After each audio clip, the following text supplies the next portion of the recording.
Capítulo 15. Diario del Dr. Seward. Continuación. Por un instante me llené de ira. Fue como si hubiera cacheteado a Lucy en vida. Le di un fuerte golpe a la mesa y me levanté de mi lugar. Dr. Van Helsing, ¿está usted loco? Levantó la mirada y sus ojos reflejaban una ternura que me calmó de inmediato. Eso quisiera yo. La locura sería más fácil de sobrellevar que cosas como esta. Querido amigo, ¿por qué crees que di tantas vueltas? ¿Por qué crees que me tomó tanto tiempo decirte algo tan simple?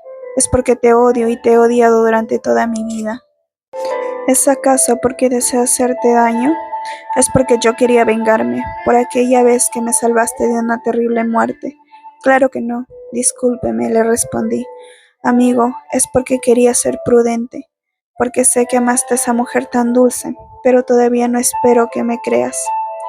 Es muy difícil aceptar de repente cualquier verdad extraña, pues nosotros siempre hemos dudado de su veracidad, y es además aún más difícil aceptar algo tan horripilante de la señorita Lucy. Hoy en la noche he comprobado. ¿Quieres venir? Esta pregunta me hizo temblar. A un hombre no le gusta que le demuestren esas verdades. Como bien lo dijo Byron sobre los celos, prueban la verdad más pura de todo lo que más aborrecía.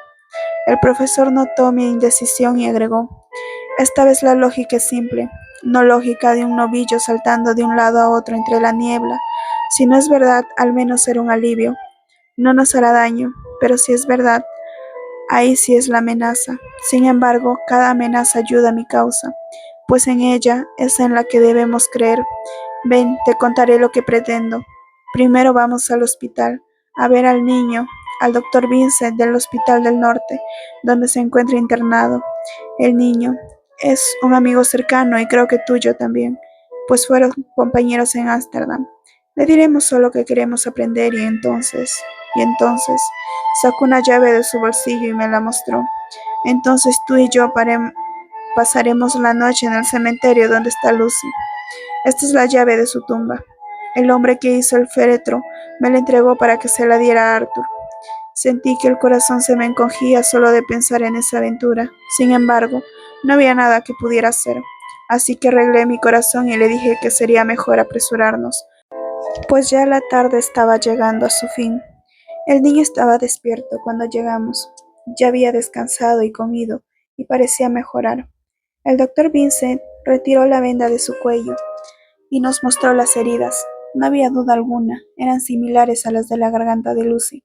Eran más pequeños y los bordes parecían más recientes. Pero eso era todo. Le preguntamos al doctor qué creía que eran y respondió que seguramente eran mordeduras de algún animal, quizás una rata. Pero, ¿qué se atrevía a pensar que era tal vez uno de esos murciélagos que son tan comunes al norte de Londres? La mayoría son inofensivos, dijo Vincent, pero puede existir alguna especie salvaje maligna. Un marinero pudo haberlo llevado a casa y este pudo haber escapado, o tal vez algún pequeño escapó del zoológico, o alguno puede haber sido criado por un vampiro. Estas cosas ocurren. Hace algunos días tal vez, se escapó un lobo y fue en su misma dirección. Después de que esto ocurrió, los niños no hicieron más que jugar a Caperucita Roja en el bosque, y en cada una de las calles en las que la tal hermosa mujer apareció. Se han divertido mucho, por cierto. Incluso este pobre pequeño, que cuando despertó, hoy lo primero que hizo fue preguntar si podía irse. Cuando la enfermera le preguntó por qué quería irse, respondió que quería irse a jugar con la mujer hermosa. Espero, respondió Van Helsing, que una vez envíe a casa a este niño, les advierta a sus padres que tomen todas las precauciones y lo vigilen estrictamente. Dar libertad a este tipo de fantasías puede resultar muy peligroso, y si el niño permanece una noche más fuera de su casa, puede ser fatal. Pero supongo que no le dará de alta en unos cuantos días.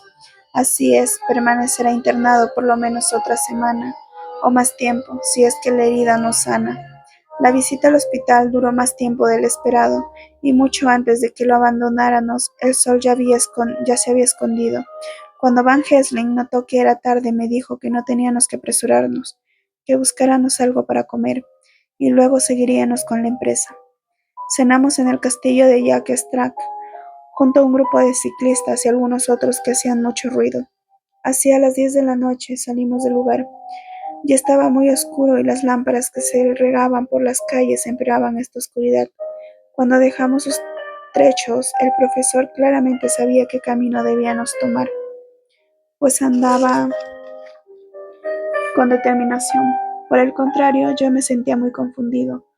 A medida que avanzábamos, la cantidad de personas que veíamos en la calle se iba reduciendo.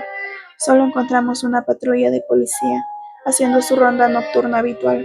Finalmente llegamos al muro del cementerio que tuvimos que saltar, y con cierta dificultad buscamos y encontramos la tumba de la familia Westenra. El profesor sacó la llave, abrió la puerta y la apartó. Luego me hizo una seña para que pasara de primero. Sentí una deleitante ironía en ese gesto, pues me invitaba cortésmente a seguir a una aventura funesta. El profesor me siguió de inmediato y cerró la puerta con mucha cautela, después de asegurarse que el candado estuviera abierto. De lo contrario, nos hubiéramos metido en un problema tremendo. Luego buscó en su maletín y sacó una caja de fósforos y un trozo de vela. Así se hizo la luz.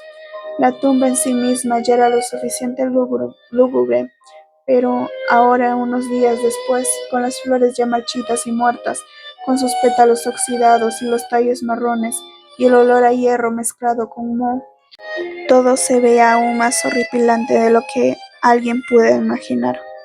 No pude evitar pensar que la vida animal no es la única que perece. Van Helsing comenzó a trabajar. Sostenía la vela de manera que pudiese leer las letras de las tumbas, y así encontró la de Lucy. Escravó de nuevo su maletín y sacó de él un destornillador. ¿Qué va a hacer?, le pregunté. Para abrir el féretro, así estarás plenamente convencido. Sin perder más tiempo, comenzó a destornillar la tapa hasta que consiguió levantarla. Ver todo eso fue casi más de lo que puedo soportar. Lo sentí como un insulto para la muerta, algo como si lo hubiera desvestido estando dormida, e incluso le cogí la mano al profesor e intenté detenerlo. Solo me dijo que esperara a ver, y buscando de nuevo en su maletín sacó una sierra de calar. Esperé una corriente del gas fético que emanaba los cadáveres. Los médicos, que estamos obligados a estudiar esas cosas, tenemos que acostumbrarnos a ellas. Así que retrocedí hasta la puerta, pero mi maestro no paró un instante. Cortó unos 60 centímetros de uno de los lados del féretro y luego hizo lo mismo con el otro. Luego, cuando ya estaba listo para echar un vistazo, me indicó que me acercara. Eso hice y para mi sorpresa el ataúd estaba vacío. Todo esto me causó demasiada impresión, pero Van Helsing siempre se mantuvo firme. Ahora estaba más seguro de lo que estaba haciendo y más empeñado a cumplir sus objetivos. ¿Estás satisfecho ahora, amigo John? Sentí mi rebeldía despertarse y le respondí. Estoy satisfecho de que el cuerpo de Lucy no esté aquí, pero eso es solo prueba de una cosa. ¿Qué prueba, amigo John? Que no está ahí. Eso es lógico hasta cierto punto, pero ¿cómo puedes explicarte que no esté ahí? Quizás un ladrón de cadáveres, alguno de la funeraria pudo habérselo robado. Sentía y sabía que estaba diciendo estupideces. Sin embargo, eso fue lo único que pude decir. El profesor dio un largo suspiro y prosiguió. Pues bueno, debemos entonces tener más pruebas. Ven conmigo.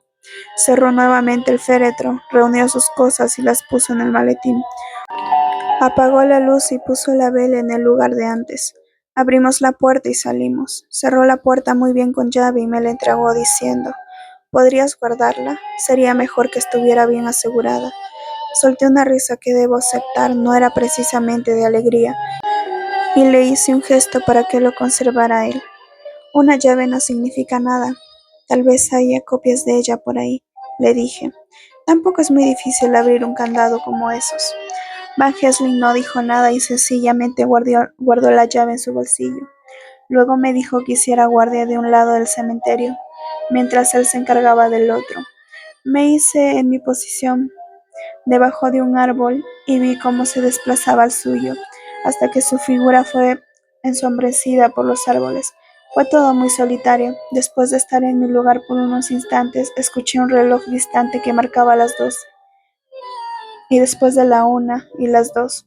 Yo temblaba de frío, estaba muy enfadado con el profesor por llevarme a ejecutar semejante trabajo, y aún más conmigo mismo por haber aceptado. Estaba muy cansado y somnoliento, como para desempeñar mi mejor trabajo de vigilancia, pero no podía tampoco traicionar la confianza de mi maestro. Solo puedo decir que pasé un rato muy desagradable. De repente creí ver una figura blanca que se movía entre los árboles en el otro extremo del cementerio, igual que una masa oscura que se movía al lado del profesor. Empecé a caminar, pero mi andar se vio lleno de tropiezos con tumbas y lápidas. El cielo estaba muy nublado y en algún lugar el gallo de la mañana cantó como es debido, y más allá pude ver que dicha figura se apresuraba hacia la tumba, que como estaba escondida en los mismos árboles, no pude identificar dónde desapareció exactamente el espectro. Escuché unos pasos sobre las hojas de otoño y cuando llegué allí me encontré con el profesor que sostenía en sus brazos a un pequeño niño. Cuando me vio, la extendió frente a mí y me dijo: ¿Estás satisfecho ahora? No, le respondí muy seco y agresivo. ¿Acaso no ves al niño? Sí lo veo, pero ¿quién lo ha traído hasta aquí? Está herido. Ya lo veremos, dijo el profesor al tiempo que nos precipitábamos a buscar la salida del cementerio, llevando al niño con nosotros.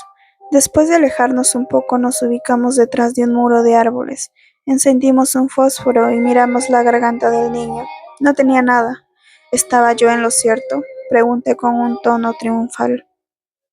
Llegamos a tiempo, dijo el profesor. Ahora debíamos decidir qué hacer con el niño, pues si lo llevábamos a la policía tendríamos que dar explicaciones sobre nuestra andanza, o al menos dar alguna explicación de cómo lo habíamos encontrado. Entonces decidimos dejarlo en el brezal. Luego escuchamos los pasos de un policía y dejamos al niño en el camino. Esperamos y vimos que lo había iluminado con su linterna. Escuchamos todas sus expresiones de sorpresa y luego nos retiramos en silencio. Afortunadamente encontramos un coche cerca y él nos dirigió a la ciudad. No puedo dormir ahora, así que sigo escribiendo, pero debo intentarlo, pues Van Helsing vendrá a buscarme al mediodía. Insiste para que lo acompañe a una aventura parecida a la de hoy. 27 de septiembre. Encontramos la oportunidad perfecta de llevar a cabo nuestras intenciones, antes de que el reloj marcara las 12 de la tarde. Terminaba un funeral que había sido efectuado al mediodía, y los últimos dolientes se alejaban lentamente en grupos, y luego vimos cómo el sepulturero cerraba una reja tras él. Sabíamos entonces que estaríamos a salvo hasta la mañana siguiente, pero mi profesor me aseguró que no necesitaríamos más que una hora. Volvió a mí esa terrible sensación de terror y me di cuenta de que todo el peso de la ley podría recaer en nosotros a causa de nuestro inmoral trabajo. Además, sentí que todo esto era inútil, tan ilegal como fuera abrir un féretro para comprobar si una muerte estaba realmente muerta. Me pareció aún peor abrirlo una segunda vez, habiendo comprobado ya que se encontraba vacío. Permanecí en silencio. Van Helsing nuevamente encontró cómo abrirnos camino. Sacó la llave, abrió la cripta y nuevamente me indicó que entrara. Esta vez el lugar ya no se veía tan espantoso, pero se sintió una tristeza indescriptible al ver las tumbas a la luz del sol. Llegamos al ataúd de Lucy. Van Helsing se inclinó y lo abrió nuevamente. Un escalofrío y un sórdido temblor recorrió todo mi cuerpo. Allí estaba Lucy, aparentando estar igual a la noche en la que la enterramos. Estaba, si esto es posible, más hermosa que nunca. Aún me costaba creer que estuviera muerta. Sus labios estaban rojos, más rojos que antes, y sus mejillas alumbraban ligeramente. ¿Qué clase de burla es esta?, pregunté a Van Helsing. ¿Estás convencida ahora?, respondió el profesor, y mientras hablaba extendió una mano y levantó los labios de la muerta. Mira sus dientes, están más agudos que antes. Con este y este, señaló los colmillos, los pequeños pueden ser mordidos. ¿Me crees ahora, amigo John? Nuevamente la hostilidad se posó en mí. Me costaba aceptar una idea tan absurda como la que él sugiere, así que con expresa intención de discutir de lo que yo mismo me avergonzaba, le dije: pudieron haberla puesto aquí anoche. Es cierto, es posible. ¿Quién entonces? No lo sé, cualquiera. Sin embargo, hace una semana que está muerta. La mayoría no tendría ese aspecto después de tanto tiempo. A esto no pude responder, entonces guardé absoluto silencio. Van Helsing no pareció notarlo, pues no se mostró disgustado ni triunfante. Miraba atentamente el rostro de la muerta. Levantó sus párpados, la miró fijamente a los ojos y una vez más separó sus labios y miró sus dientes. Después se volvió hacia mí. Tenemos enfrente algo distinto a todo lo que conocemos, una vida doble que no es como la común. Fue mordida por un vampiro cuando se encontraba en una especie de trance. Mientras estaba sonámbula. Oh, ¿te asombras ahora? Tú no sabías eso, amigo John, pero lo sabrás más tarde. Y por eso en trance es que él vuelve para tomar la sangre. Ella murió en un trance y también en un trance es una no muerta. Por eso es que ella es diferente de los demás. Por lo general, los no muertos duermen en casa. Y mientras hablaba hizo un amplio movimiento con los brazos para indicar lo que para un vampiro significaba una casa. Su rostro muestra lo que son, pero ella es tan dulce que cuando es una no muerta regresa a la nada de los muertos comunes y corrientes. Mire, no hay nada maligno aquí, por eso es más difícil que tenga que matarla mientras duerme. Se me congeló la sangre y me comencé a aceptar que creía en las teorías de Van Helsing. Pero si ella estaba muerta, ¿por qué sería terrorífico matarla? Él volvió su mirada a mí y al ver mi cambio de expresión me dijo: «Ah, ¿me crees ahora? No me presiones mucho, estoy dispuesto a aceptarlo, pero ¿cómo va a efectuar ese trabajo sangriento?» Sencillo, le cortaré la cabeza, llenaré su boca con ajo y atravesaré una estaca en su corazón. Me estremeció pensar en mutilar el cuerpo de la mujer que yo había amado, pero no tanto como lo había esperado. De hecho, comenzaba a despreciar la presencia de aquel ser. Aquella no muerta, como la llamaba el profesor, comenzaba a aborrecerla. Es posible que el amor sea por completo subjetivo u objetivo. Esperé mucho tiempo antes de que Van Helsing comenzara, pero se quedó quieto como absorto en profundas reflexiones. Finalmente cerró su maletín de golpe y dijo: «He estado analizando y me he decidido por lo que considero mejor. Si actuara siguiendo mi instinto, haría ahora lo que debe hacerse. Pero vendrán otras cosas, unas que son 1000 veces más complejas y que todavía desconocemos. Esto es sencillo, ella aún no ha asesinado a nadie, aunque esto sea solo cuestión de tiempo, y actuar ahora sería anularle el peligro de ella para siempre. Pero quizás necesitaríamos a Arthur después, ¿y cómo vamos a explicarle esto? Si tú, que viste las heridas en el cuello de Lucy, y viste las del niño en el hospital, tú que viste el ataúd vacío y lo viste hoy lleno con una mujer que no solo no está descompuesta, sino que se encuentra más hermosa que nunca. Si tú sabes de esto, y de la figura blanca que trajo al niño al cementerio anoche, y aún así te rehusabas a creer, ¿cómo puedo esperar que Arthur lo haga, si desconoce todos estos acontecimientos? Dudó de mí cuando no le permití besarla agonizante. Ya sé que me ha perdonado, pero creyendo que por ideas erróneas le impedí despedirse de su amada, así que puede pensar también que por error Lucy ha sido enterrada viva, o peor aún que la hemos matado nosotros. Entonces peleará con nosotros, los equivocados, y va a asegurar que nosotros la matamos gracias a nuestras ideas, y será muy triste por siempre. Sin embargo, nunca podrá estar seguro de nada, y no existe nada peor que la incertidumbre. Pensará en ocasiones que ella fue enterrada viva, y eso transformará sus sueños en pesadillas, pues pensará en los horrores que debió haber sufrido ella, o tal vez piense que nosotros tenemos razón y que su amada es ahora una no muerta. No, ya se lo dije una vez, y he aprendido mucho desde entonces.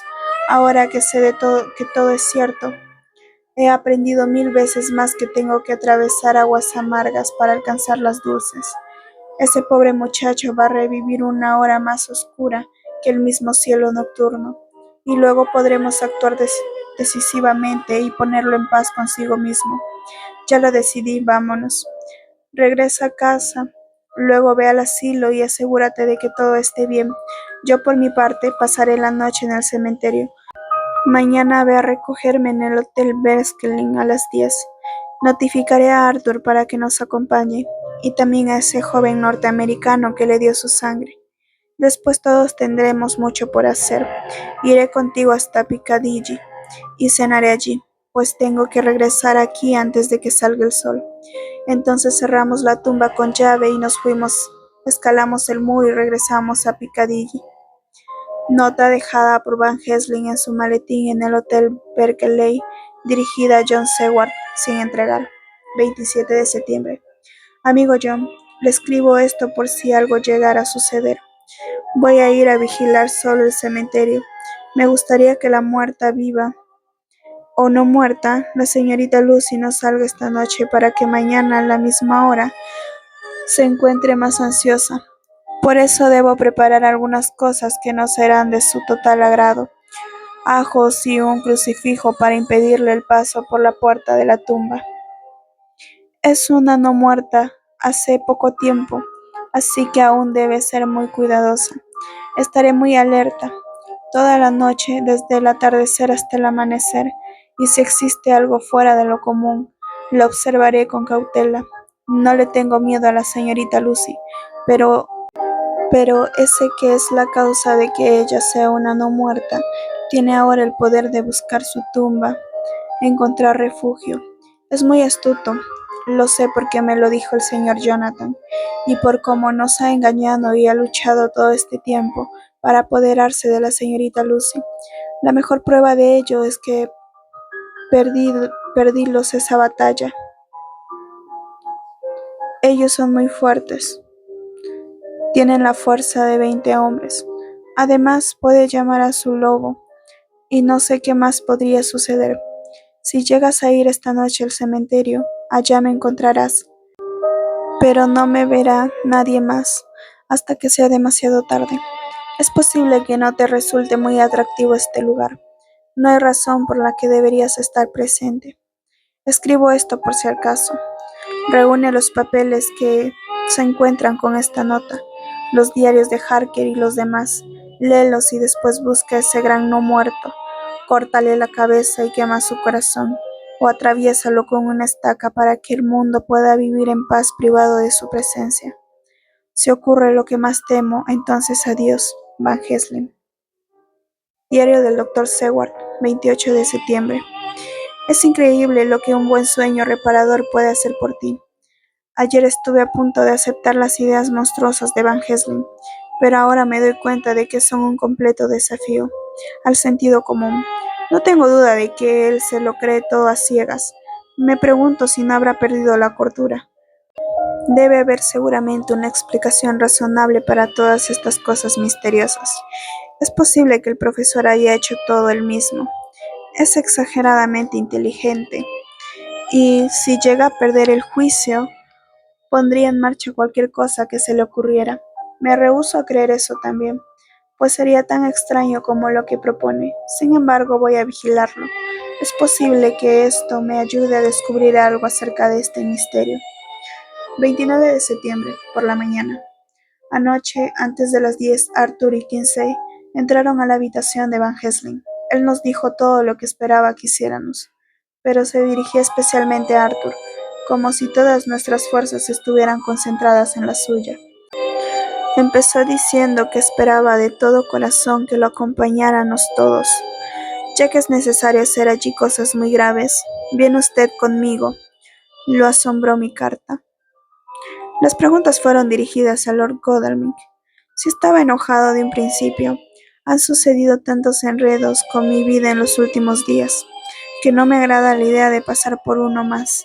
Pero de todas maneras sentí mucha curiosidad por saber lo que usted quiere decir. Kinsey y yo charlamos sobre el asunto, pero mientras más lo analizábamos, nos sentíamos más desconcertados. Por mi parte, le aseguro que perdí toda mi capacidad de comprender. Yo estoy igual, increpó Kinsey. Oh, en este caso, entonces se encuentran ustedes más cerca del principio de todo que nuestro amigo John, que tiene que retroceder mucho en el camino para recordar siquiera cómo empezó todo. Era evidente que sabía que había vuelto a dudar, aun sin haberle dicho una sola palabra. Luego miró a los otros dos y les dijo con mucha seriedad: Deseo su autorización para hacer lo que me parece más conveniente. Sé que eso es pedir mucho y solo cuando sepan el motivo de lo que me propongo hacer comprenderán la importancia de todo esto. Por ahora debo pedirles que me concedan el permiso sin saber nada, para que más tarde, aunque estén enojados conmigo y permanezcan así por cierto tiempo, no sientan ustedes culpa de nada. Eso es muy franco de su parte, respondió Kinsey. Lo digo por el profesor. Desconozco totalmente sus intenciones, pero sé que es un caballero honrado, y eso es suficiente para mí. Le agradezco mucho, señor, dijo Van Helsing. Me honra considerarle un buen amigo, y su apoyo significa mucho para mí. Entonces Arthur tomó la palabra. Doctor Van Helsing, realmente no me siento cómodo comprando un cerdo a tientas, así como dicen en Escocia. Y si mi honor de caballero, mi deber como cristiano se ve comprometido en alguna cosa, no puedo hacer ninguna promesa. Si puede asegurarme que mis valores no están en peligro, le daré mi consentimiento, aunque no termine de comprender en lo absoluto lo que usted pretende. Acepto sus condiciones, querido Arthur. Lo único que requiero de usted es que si considera necesario condenar mis acciones, reflexione cuidadosamente para estar seguro de que no se hayan corrompido sus principios. Estoy de acuerdo, lo considero justo. Ahora que terminamos las negociaciones, puedo preguntar qué es lo que tenemos que hacer. Necesito que vengan conmigo al cementerio de la iglesia de Kingston. Las facciones de Arthur se endurecieron al mismo tiempo que decía con un tono de pesar. ¿Es donde está enterrada mi pobre Lucy? Van Helsing asintió. Y cuando estemos allí, entraremos a su tumba. Arthur se levantó. Profesor, ¿habla usted en serio o es una desagradable broma? Discúlpeme. Puedo ver que lo dice en serio. Regresó a su asiento, pero vi que tenía una postura dura y llena de orgullo, como alguien que deseaba mostrarse indignado. El silencio se apoderó de la habitación por unos instantes, hasta que el mismo Arthur se aventuró a preguntar: «Y una vez estemos en la tumba, abriremos el féretro». «Esto es demasiado», contestó, mientras se levantaba iracundo. «Estoy dispuesto a tener paciencia, siempre y cuando las cosas sean razonables, pero esto es profanación de una tumba, la misma que...». La indignación le arrebató la voz. El profesor lo miró pesadamente. Si pudiera evitarle ese dolor, Dios sabe muy bien que lo haría, pero esta noche nuestros pies deben andar por los caminos espinados, de lo contrario, más tarde y para siempre, los pies que usted ama arderán en llamas. Tenga mucho cuidado con lo que dice, señor, contestó Arthur, que para entonces ya se encontraba muy pálido y descontrolado. ¿No cree más conveniente escuchar lo que tengo que decirles? Así sabrá entonces cuáles son los límites de lo que pretendo. ¿Quieren que continúe? Creo que es justo, intervino Morris. Luego de una corta pausa, Van Helsing prosiguió con su explicación y estaba visiblemente preocupado por expresarse con claridad. La señorita Lucy murió, ¿no es así? Por lo tanto no es posible hacerle daño, pero si no está muerta. Arthur se levantó de inmediato. Por Dios, ¿qué quiere decir usted? ¿Hubo algún error? ¿La enterramos viva? Gruñía de ira. No dije que estuviera viva, no lo creo. Solamente digo que es posible que sea una no muerta. ¿No muerta? ¿Acaso es esto una pesadilla a que se refiere usted? Existen misterios que el hombre solo puede imaginar y que olvida con el paso de los tiempos. Créanme ustedes que ahora nos enfrentamos a uno de esos, pero aún he terminado. Le puedo cortar la cabeza al cadáver de la señorita Lucy. Por todos los cielos, no, gimió Arthur con pasión. Por nada de este mundo permitiré que mutile su cadáver. Doctor, usted está poniendo a prueba mi paciencia. ¿Qué hice yo para que usted desee torturarme de esta manera? ¿Qué hizo esta dulce mujer para que usted quiera deshonrarla? ¿Está loco o soy yo el equivocado? No se le ocurra siquiera pensar otra vez en esa profanación. No tiene mi consentimiento, no en absoluto. Mi deber es protegerla de esto. Les prometo que lo haré. Van Helsing se levantó de su silla, en donde había permanecido pacientemente durante todo ese tiempo, y dijo con mucha firmeza y seriedad: «Lord Godalming, sobre mí también recae un deber con los demás, con usted y con la muerta, y le prometo que lo cumpliré. Lo único que le pido es que me acompañe, que observe y que escuche atentamente. Y si después de esto no se encuentra usted satisfecho con mis explicaciones y no está ansioso porque yo lleve a cabo mi plan, entonces, entonces igual cumpliré con mi deber, cuésteme lo que me cueste. Después me pondré a su disposición para ajustar las cuentas de mis acciones, cuando y donde usted quiera, pero le ruego que no siga enojado conmigo. Durante toda mi vida he tenido que hacer muchas cosas que me han parecido supremamente desagradables y que me han destrozado el corazón. Sin embargo, nunca había tenido una tarea tan pesada en mis manos. Si alguna vez usted llega a cambiar de opinión, una sola mirada suya bastaría para borrar toda la tristeza que nos rodea en este momento, pues haría todo lo que un hombre puede hacer para evitarle los pesares. Solo piénselo. ¿Por qué me tomaría tanto trabajo y tantos riesgos? Vine desde mi país a hacer lo que considero justo. Primero a servir a un amigo, John, y además de eso, a ayudar a una mujer que yo también llegué a amar. Para ella, y siento decidirlo en este momento, di lo mismo que usted, la sangre de mis venas, se la di a pesar de no ser el hombre que amaba, sino su médico y su amigo. Le entregué mis días y mis noches antes de su muerte y después de ella. Y si mi muerte puede hacerle algún bien, incluso ahora que es una no muerta, estaré con gusto a su disposición. Arthur quedó muy impresionado con estas palabras firmes del doctor, así que tomó la mano del anciano y le dijo con la voz rota: «Oh, es muy difícil pensar en esto, y no puedo entenderlo, pero iré con usted y observaré».